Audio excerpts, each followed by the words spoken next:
ये पेड़ पौधे ये सब कैसे बन गए? मतलब एक छोटी सी चींटी से लेकर वो विशाल व्हेल तक, और एक बैक्टीरिया से लेकर हम इंसानों तक। कमाल की विविधता है। हाँ, और अंदाजा है कि शायद 1 से 1.5 करोड़ अलग अलग प्रजातियां हो सकती हैं इस धरती पर। जिनमें से हम जानते कितनों का है? मुश्किल से 12 लाख। बिल्कुल। और उससे भी ज्यादा चौंकाने वाली बात यह है कि अब तक पृथ्वी पर जितनी भी प्रजातियां रही हैं ना, उनमें से 99% से ज्यादा तो खत्म हो चुकी हैं, विलुप्त। हाँ, ये आंकड़ा वाकई सोचने पे मजबूर करता है। ये जो जीवन का इतना बड़ा, इतना फैला हुआ ताना बाना है, और ये जो लगातार बदलाव हम देखते हैं, इसके पीछे एक बहुत ही गहरा वैज्ञानिक विचार है। और वो है क्रम विकास, यानी एवोल्यूशन, है ना? एकदम सही। एवोल्यूशन, ये कोई एक दिन में या 100 साल में होने वाली चीज नहीं है। ये तो अरबों सालों से चल रहा एक धीमा लेकिन लगातार होने वाला बदलाव है। तो आज हम इसी क्रम विकास की दुनिया में थोड़ी गहराई तक जाएंगे। कोशिश करेंगे समझने की कि आखिर ये है क्या भला, कैसे काम करता है ये सिस्टम, और हमें कैसे पता कि ये सब सच में हुआ भी है। हाँ, मतलब मोटा मोटा आइडिया तो यही है कि किसी भी जीवों के समूह में एक पीढ़ी से दूसरी पीढ़ी में उनके गुणों में, उनके जीन्स में जो बदलाव आते रहते हैं, वही क्रम विकास है। और इसी से नई नई किस्में बनती रहती हैं। बिल्कुल। और इसी से जीवन के हर लेवल पर, मतलब प्रजातियों में, जीवों में, यहाँ तक कि कोशिकाओं में भी विविधता बढ़ती जाती है। अच्छा, तो इस बातचीत के लिए हमने कहाँ से जानकारी जुटाई है? हमने कई स्रोतों को देखा है, जैसे इग्नू के एकेडमिक नोट्स हैं, विकिपीडिया है, और विज्ञान पर फोकस करने वाली वेबसाइट्स हैं जैसे maestrovirtually.com, aliscience.com, और कुछ संस्थानों के लेख भी जैसे दृष्टि IS के। तो मकसद ये है कि इस मुश्किल से लगने वाले टॉपिक के जो जरूरी हिस्से हैं उन्हें आसान भाषा में समझें। हाँ, कोशिश यही रहेगी। क्रम विकास के मूल विचार, इसके सिद्धांत जैसे डार्विन का सिद्धांत, ये काम कैसे करता है, प्राकृतिक चयन वगैरह, और इसके सबूत क्या हैं जैसे जीवाश्म, इन सब पर बात करेंगे। चलिए तो शुरू करते हैं। सबसे पहले फिर से आते हैं इसी सवाल पर कि क्रम विकास आखिर है क्या?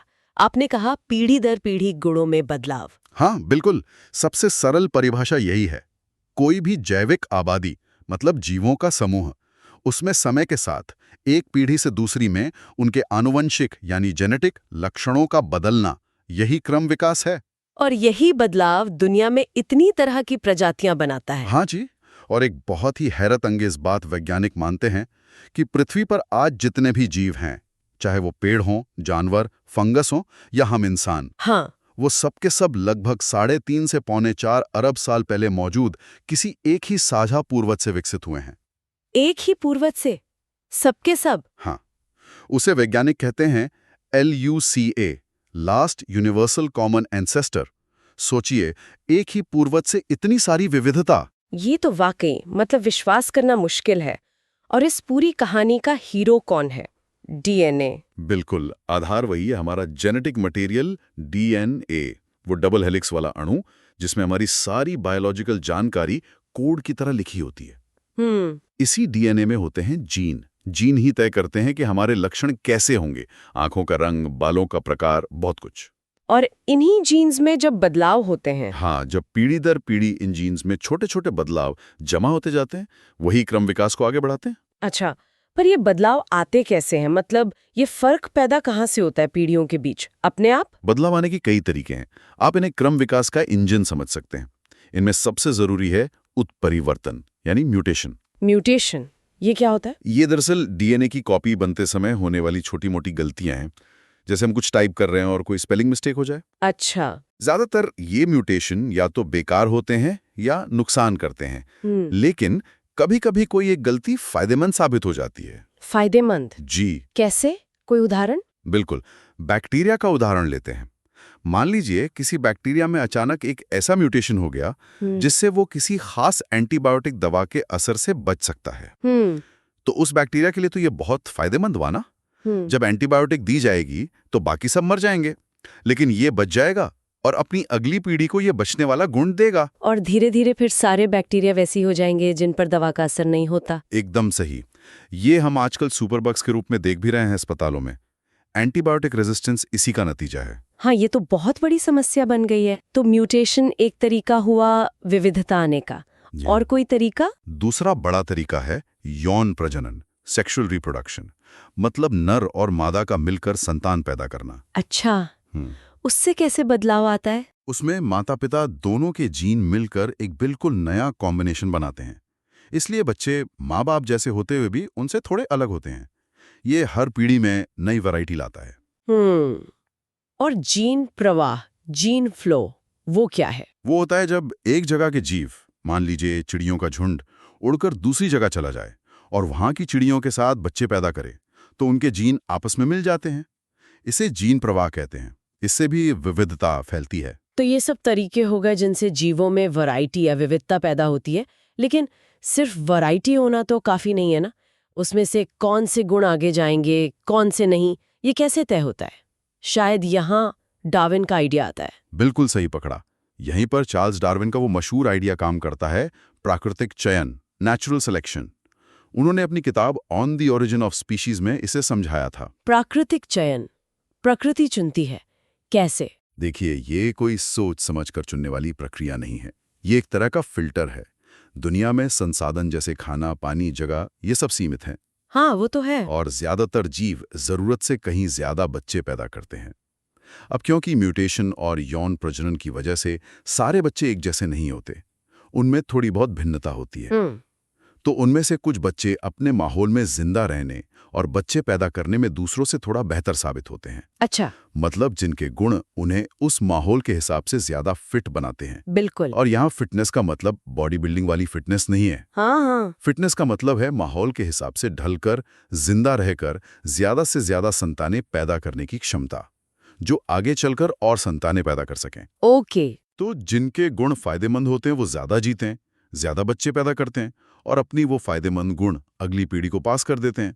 और जिनके गुण उतने फायदेमंद नहीं होते, वो धीरे धीरे कम होते जाते हैं। बस यही है प्राकृतिक चयन।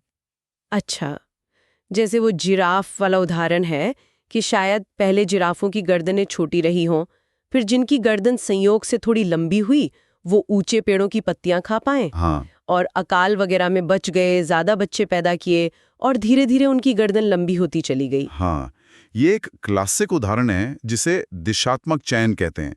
मतलब आबादी एक खास दिशा में बदल रही है। और क्या दूसरी तरह का चयन भी होता है? हाँ, बिल्कुल। कभी कभी बीच वाले यानी औसत गुण ज्यादा फायदेमंद होते हैं। जैसे इंसानी बच्चों का जन्म के समय एक खास औसत वजन होना, न बहुत कम न बहुत ज्यादा। इसे कहते हैं स्थिर कारक चयन, स्टेबलाइजिंग सिलेक्शन। हाँ। और कभी कभी दोनों किनारे वाले गुण ज्यादा फायदेमंद हो जाते हैं और बीच वाले नुकसान में रहते हैं। इसे विदारक चयन, डिसरप्टिव सिलेक्शन कहते हैं। इससे आबादी दो अलग अलग ग्रुप में भी बढ़ सकती है। वाह, मतलब प्रकृति अलग अलग तरीकों से चुनती है। तो ये प्राकृतिक चयन एक बहुत बड़ा फैक्टर हुआ। क्या इसके अलावा भी कुछ है जो क्रम विकास को चलाता है? हाँ, एक और चीज है जो थोड़ी अलग है। उसे कहते हैं आनुवांशिक बहाव, जेनेटिक ड्रिफ्ट। जेनेटिक ड्रिफ्ट, बहाव, ये क्या है? ये खासतौर पर छोटी आबादी, मतलब कम संख्या वाले जीवों के ग्रुप में ज्यादा असर दिखाता है। इसमें होता यह है कि अगली पीढ़ी में कुछ जीन्स की संख्या घट या बढ़ जाती है, लेकिन ये सिर्फ किस्मत या संयोग से होता है। किस्मत से? मतलब ये प्राकृतिक चयन जैसा नहीं है जहां माहौल तय करता है? नहीं, बिल्कुल नहीं। प्राकृतिक चयन में तो गुण फायदेमंद हैं या नहीं, ये माहौल तय करता है। जेनेटिक ड्रिफ्ट में ये बस चांस की बात है। कोई उदाहरण? सोचिए, किसी टापू पर सिर्फ 10 खरगोश रहते हैं। मान लीजिए 8 सफेद हैं और 2 भूरे। अब अगर अचानक कोई तूफान आया और संयोग से उन 8 सफेद में से 6 मर गए, लेकिन दोनों भूरे बच गए, तो अगली पीढ़ी में भूरे खरगोशों का अनुपात अपने आप बढ़ जाएगा ना? हाँ, सिर्फ किस्मत की वजह से, न कि इसलिए कि भूरा रंग ज्यादा फायदेमंद था। हाँ, बात तो सही है। इसे बॉटलनेक प्रभाव, बॉटलनेक इफेक्ट कहते हैं। जैसे बोतल को उल्टा करने पर कुछ ही गोलियां बाहर निकल पाती हैं, वैसे ही किसी आपदा के बाद आबादी छोटी रह जाती है और उसमें जीन की विविधता कम हो जाती है, वो भी बस बाई चांस। अरे वाह, तो मतलब क्रम विकास सिर्फ सबसे फिट के बचने की ही कहानी नहीं है, इसमें किस्मत का, चांस का भी बड़ा रोल है, खासकर छोटी आबादी में। बिल्कुल। तो हमने देखा कि विविधता कैसे आती है, म्यूटेशन, सेक्स, जीन फ्लो से, और फिर इस विविधता पर कौन से गुण आगे बढ़ेंगे ये तय होता है प्राकृतिक चयन और कभी-कभी जेनेटिक ड्रिफ्ट यानी किस्मत से। ये सब मिलकर ही क्रम विकास की पूरी कहानी गढ़ते हैं। ठीक है, तो ये प्रक्रिया तो समझ आ गई, लेकिन वो शुरू वाला सवाल अभी भी है। हमें कैसे यकीन हो कि ये सब अरबों सालों से सच में होता आया है? इसका सबूत क्या है? What's the evidence? हाँ, ये बहुत जरूरी सवाल है। और अच्छी बात यह है कि क्रम विकास के पक्ष में बहुत सारे और अलग-अलग तरीके के सबूत हैं। एक दूसरे से बिल्कुल अलग-अलग क्षेत्रों से आते हैं ये सबूत। जैसे कि सबसे पहले तो है जीवाश्म, फॉसिल्स। यानी वो चट्टानों में दबे पुराने जीवों के निशान, जैसे डायनासोर की हड्डियां। हाँ, बिल्कुल वही। जीवाश्म हमें बताते हैं कि अतीत में कैसे कैसे जीव रहते थे जो आज दुनिया में नहीं है।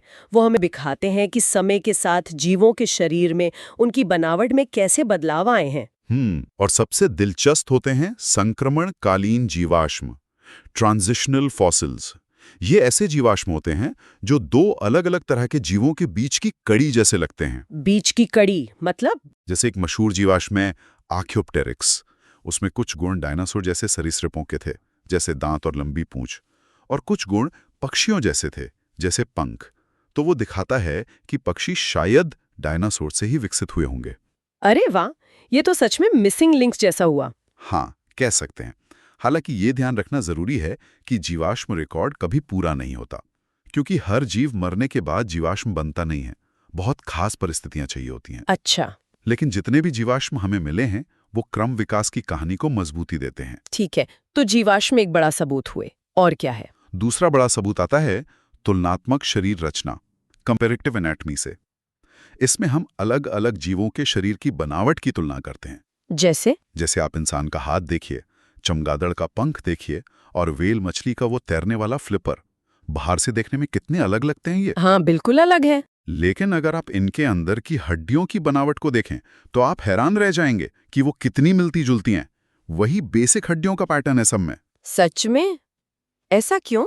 ऐसा इसलिए क्योंकि ये सभी अंग एक साझे पूर्वज की आगे वाली भुजाओं से ही अलग-अलग जरूरत के हिसाब से बदलते हुए विकसित हुए हैं। इन्हें कहते हैं समजात अंग, होमोलोगस स्ट्रक्चर्स। समजात अंग मतलब जिनकी मूल संरचना एक जैसी हो, भले ही काम अलग-अलग करें। बिल्कुल। और ये साझी बनावट इस बात का सबूत है कि ये सब जीव एक कॉमन पूर्वज से जुड़े हैं। ये तो जबरदस्त बात है। और फिर कुछ ऐसे अंग भी तो होते हैं जिनका अब हमारे शरीर में कोई खास काम नहीं बचा है, जैसे वो अपेंडिक्स। हाँ, उन्हें कहते हैं अवशेषी अंग, वेस्टिजियल स्ट्रक्चर्स। ये उन अंगों के बचे कुछ निशान हैं जो शायद हमारे पूर्वजों में किसी काम आते थे, पर अब हमारे लिए लगभग बेकार हो गए हैं। जैसे अपेंडिक्स या हमारी पूंछ वाली हड्डी, टेलबोन। अच्छा, ये भी क्रम विकास का ही सबूत है। ये दिखाते हैं कि हम बदले हैं और कुछ चीजें जो पहले जरूरी थीं, वो अब नहीं रही। तो जीवाश्म हो गए, शरीर की बनावट की तुलना हो गई, और भी हैं, जैसे भ्रूण का विकास, एम्ब्रियोलॉजी। शुरुआती अवस्था में अलग अलग जीवों के भ्रूण काफी मिलते जुलते दिखते हैं, जो साझा वंश की तरफ इशारा करता है। फिर है जैव भूगोल, बायोजोग्राफी, यानी दुनिया में प्रजातियां कहाँ कहाँ पाई जाती हैं। ये भी उनके इतिहास और महाद्वीपों के खिसकने से जुड़ा है। लेकिन आज के समय में जो सबसे मजबूत और सीधा सबूत माना जाता है, वो आता है आणविक जीव विज्ञान, मॉलिक्यूलर बायोलॉजी और आनुवंशिकी, जेनेटिक्स से। मतलब डीएनए लेवल पर। हाँ जी। सबसे बुनियादी बात तो यह है कि सभी जीवों का जेनेटिक कोड, डीएनए और आरएनए की भाषा लगभग एक जैसा ही है। आप बैक्टीरिया को देखें, या मक्खी को, या पेड़ को, या इंसान को, डीएनए के काम करने का मूल तरीका वही है। ये तो वाकई कमाल है। मतलब जीवन की जो सबसे बेसिक मशीनरी है वो सब में एक जैसी है। बिल्कुल। ये अपने आप में साझा पूर्वज का बहुत बड़ा सबूत है। और इससे भी आगे बढ़कर हम अलग अलग प्रजातियों के डीएनए की सीक्वेंस की सीधे सीधे तुलना कर सकते हैं। अच्छा, उससे क्या पता चलता है? उससे पता चलता है कि कौन सी प्रजातियां कितनी करीबी रिश्तेदार हैं।